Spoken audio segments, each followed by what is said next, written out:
You've created this amazing looking backtest, but the problem is, how do you know it's going to work on the live market? This is the bane of all system traders. And in this video, I'm going to show you two robustness tests that are going to catch those lying backtests. They are super simple to implement, and you are definitely going to want to check these out. Let me show you what I mean. So let's build a simple strategy here.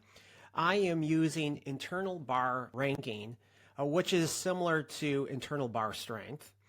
And what I'm going to be looking for is to go long when the IBR is less than 0.25, and then I'm going to exit when it is greater than 0.75. So we're looking for a pullback and then exiting on strength.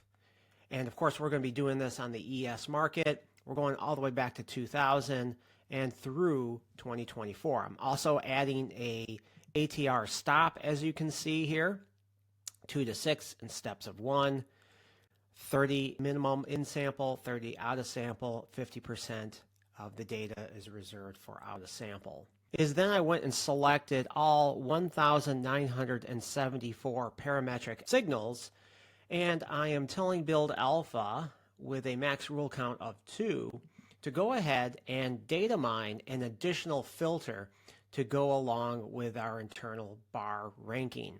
I'm just going to press continuous simulation and let it do its thing. And this is where we run into the problem, because what happens is we start building trading systems, and we'll see that build alpha starts testing thousands and thousands of different systems and starts selecting or displaying them here. Now, I'm just going to go ahead and pause this, and I'm going to rank these by net profit versus drawdown.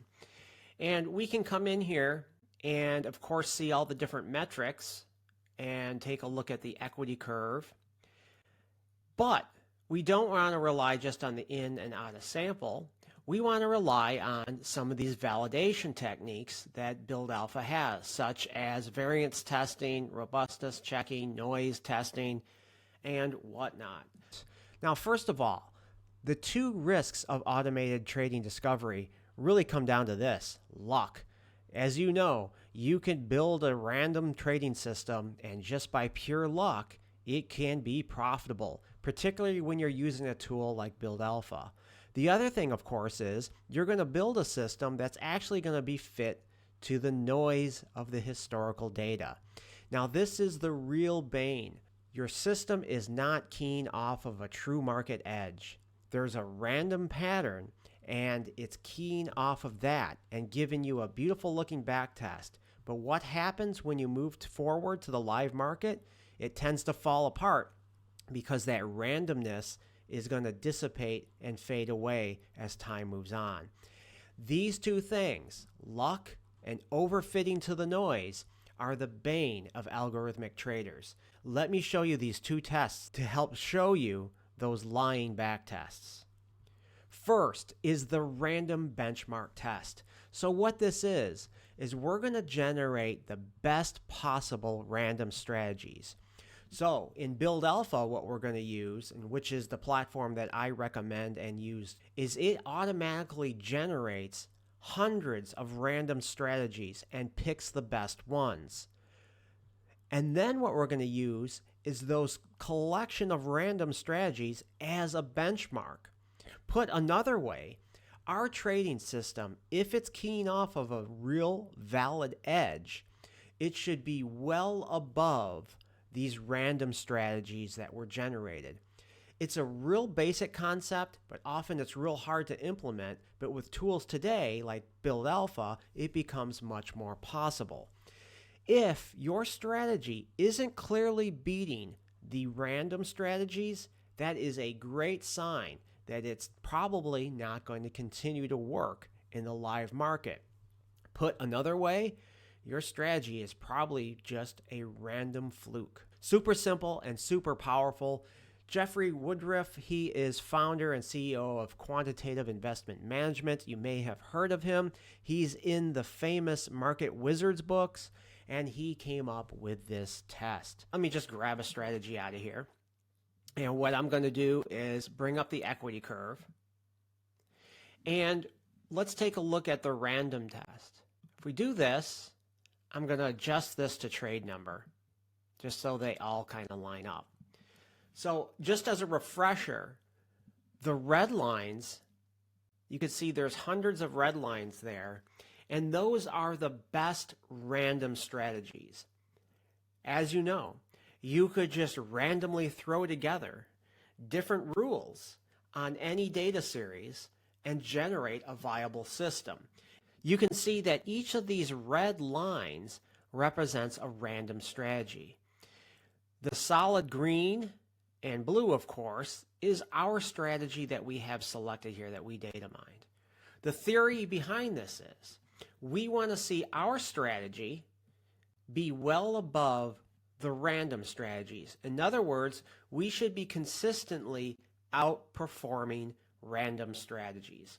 And in this case, it's in the upper edge, but it looks pretty much indistinguishable from any of these others. In fact, you see some of these random strategies are above ours, and some even closed above ours. So our strategy does not look like it's going to pass this random test. Now, the test number 2 is called the noise test. And quite frankly, what this is taking the historical data and adding noise to it. So imagine you have your years and years of historical data.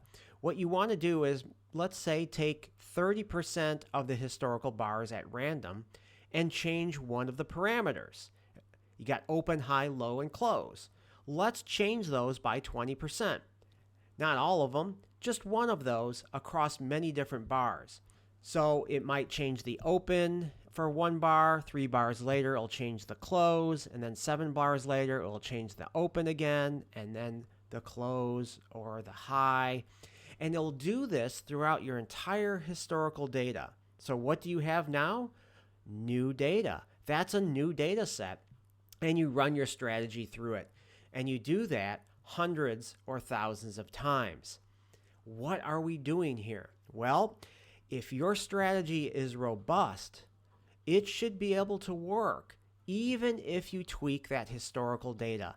That price data should be able to change slightly, and your strategy should remain robust. And that makes sense, right? Because we know when we go to the live market, it's not going to look exactly like our historical data. The markets are dynamic.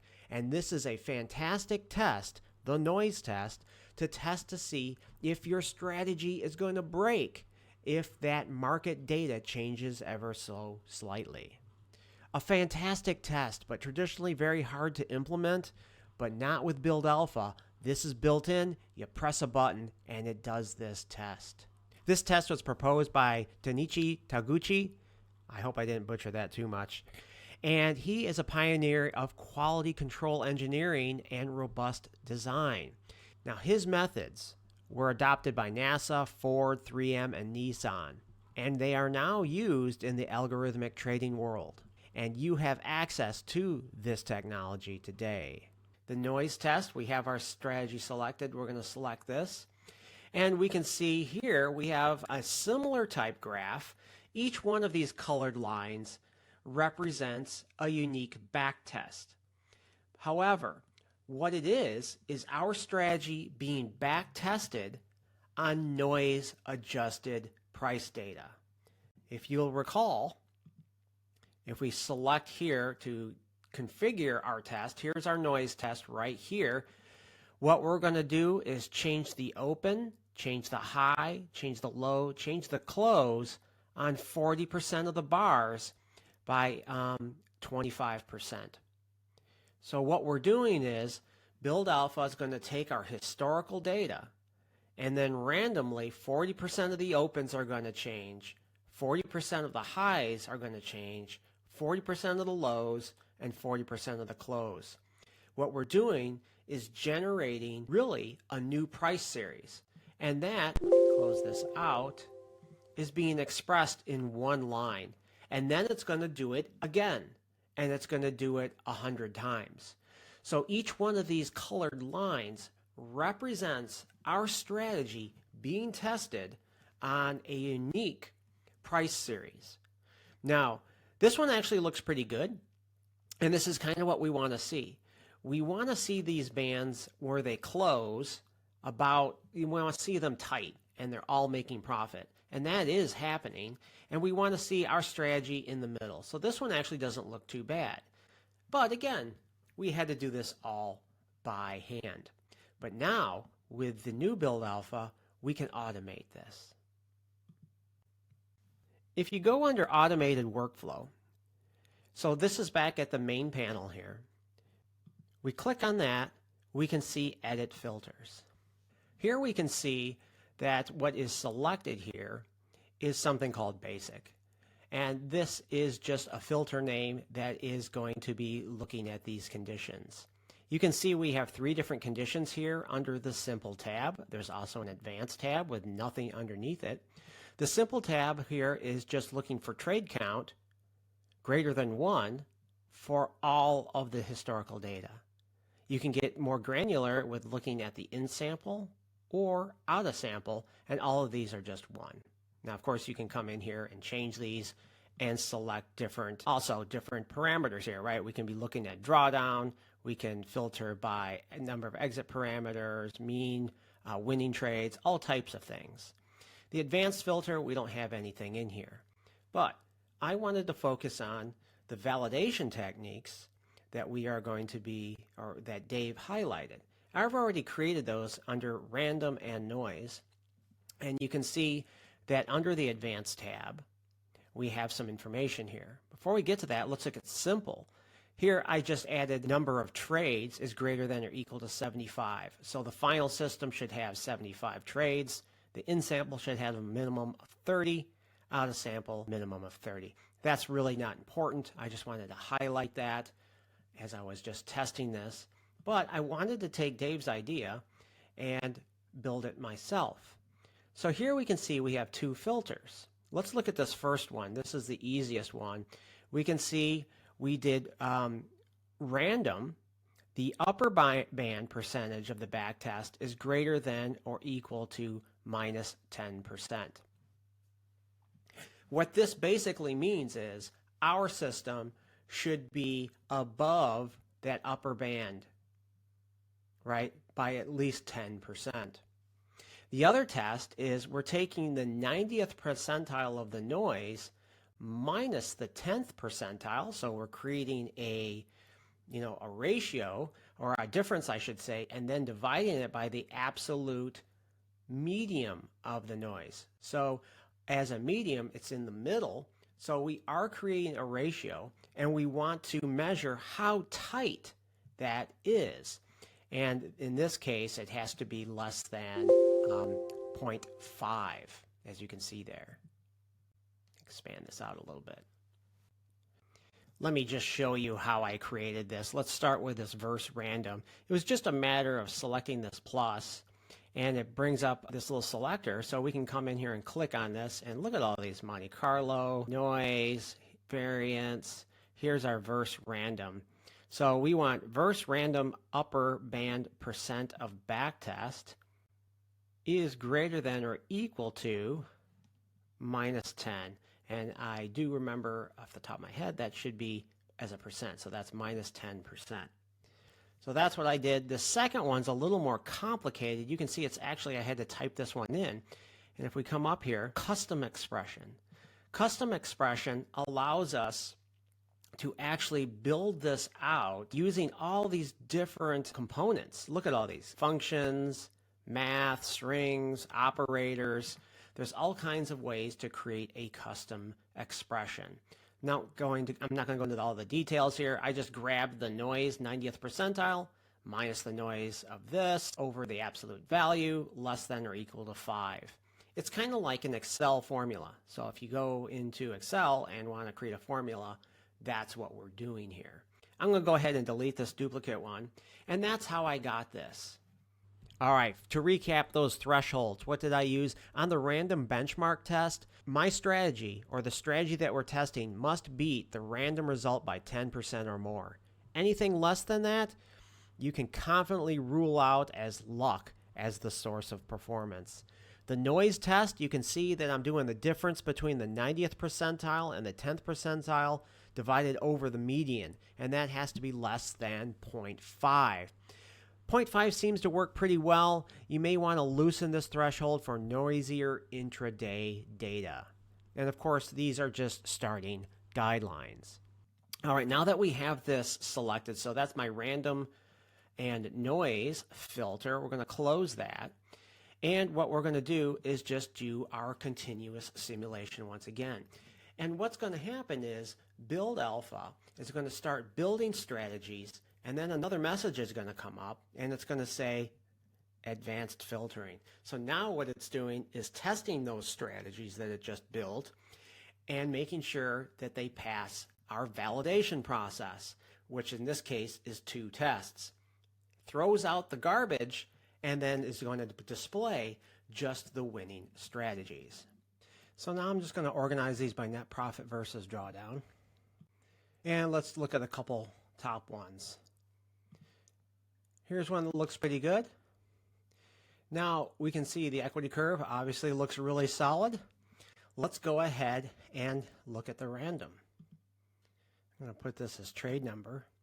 And you can see that this strategy is largely staying well above those random strategies.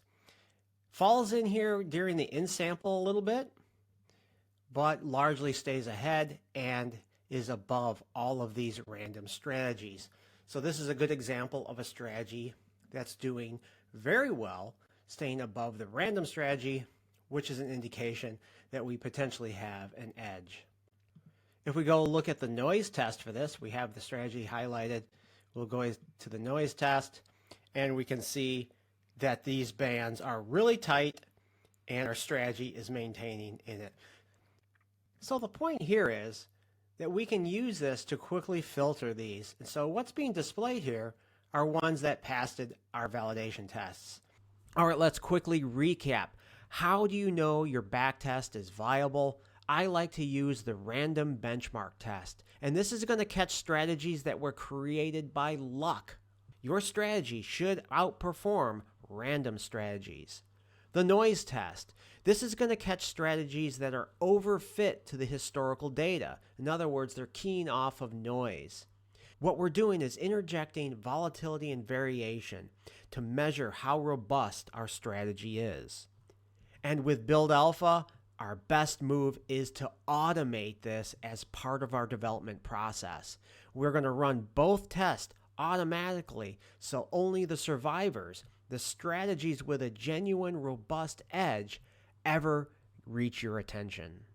All right, hope you found this helpful. If you want to run these tests yourself and get a free 20-day trial access to my exclusive training called Alpha Compass, or if you just want to learn more about Build Alpha, go ahead and check out the description in this video. I will have links to this and more. That's all for today. Come back for more Build Alpha tips.